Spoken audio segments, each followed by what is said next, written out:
Okay, in this video today, we're going to kind of be re-going over the week 1 asynchronous video that's all about what it means for a number to be squared. And since we're doing that, I thought I would also go over what it means for a number to be cubed. So when we're talking about like something being squared, we're basically just taking that something and multiplying it by itself. So any number multiplied by itself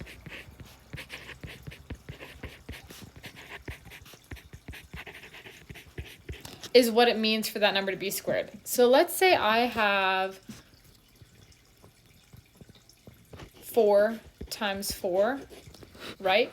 Well, a quicker way to write that is really 4 squared. But if I actually compute 4 squared, I would be doing 4 times 4, which would get me 16. Right? Let me give another example. So like 3 times 3. Well, a quicker way to write that would be 3 squared. So when you're thinking about, oh, well, what is 3 squared actually as a number? Well, you would do 3 times 3, which is 9. So these are all equal equations or expressions to each other, right? But there is a way to visually represent a number being squared. So if you think about it, the key word here is square, right? So if I take this 4 example, right?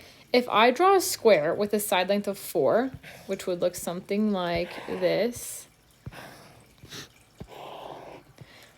right? This side length is 4 and this side length is 4. Well, since all sides on a square are equal, then really the area, right, the amount inside this shape, the amount of space it takes up, is 4 times 4.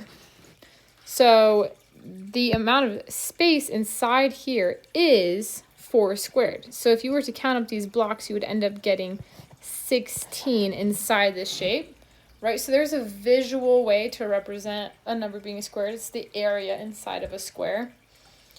And so now that we know that it's the area inside of a square, well, we can kind of think about a square root as being the opposite. So if you're given a square, like with a side length of, let's say, 3, well, what I really should have said is you're given this square, right, with a total area of 9. What we would do to 9 in order to get our side length is square root. So we would square root 9, and that turns out it gives us our side length, which is 3. So then this would also be 3. And so they're inverse operations of each other, being squared and square rooting something, right? So maybe you add yourself a little note here that square root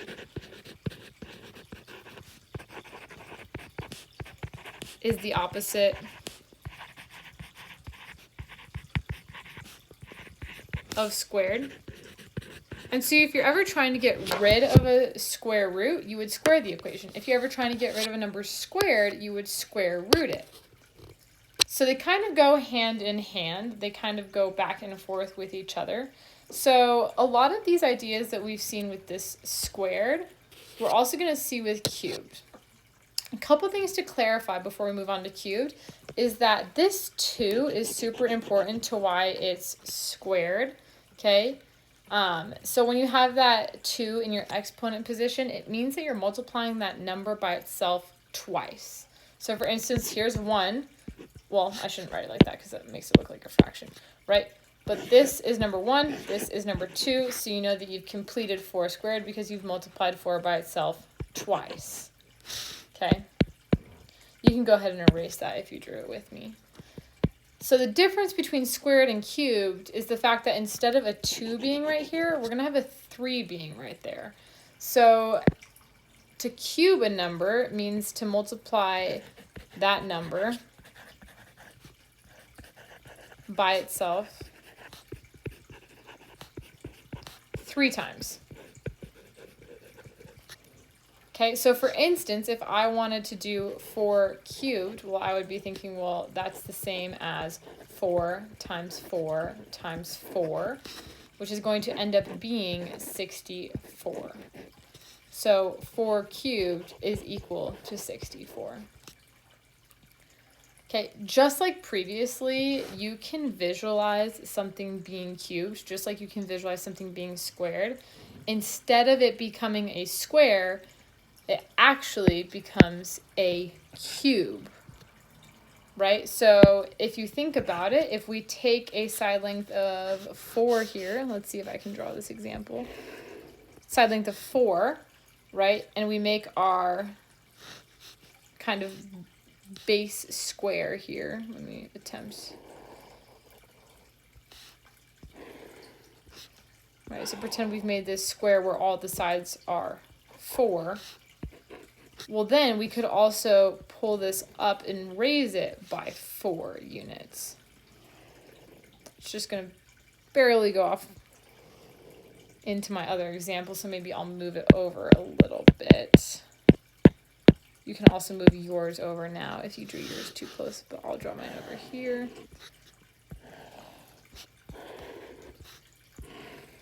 Okay, now that we have enough space, right, it's basically like raising this whole thing by 4 units as well.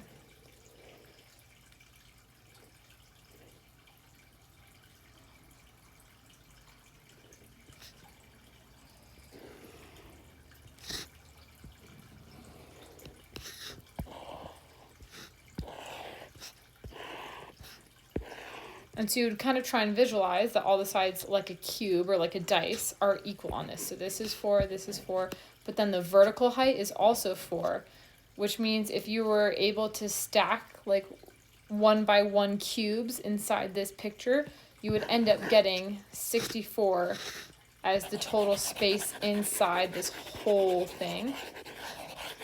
Okay. It's kind of hard to visualize, but hopefully that helped a little bit.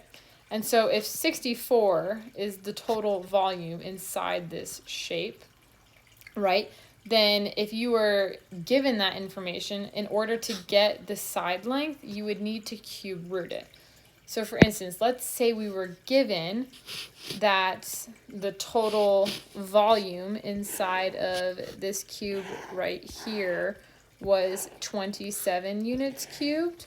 Well, in that case, we'd be looking at whatever that number is, and we would end up cube rooting it. So it would look like this. Let's say you're told that the volume of this shape is 27 units cubed. Well, that would mean that in order to get the side length of that cube, we would have to do the cubed root of 27. The cubed root of 27 gets us 3, right? Which means that 3 cubed is 27. And so the side length on this should be 3 in all directions.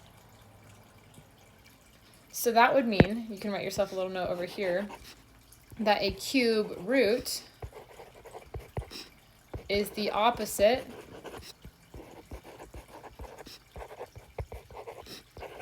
of cubed.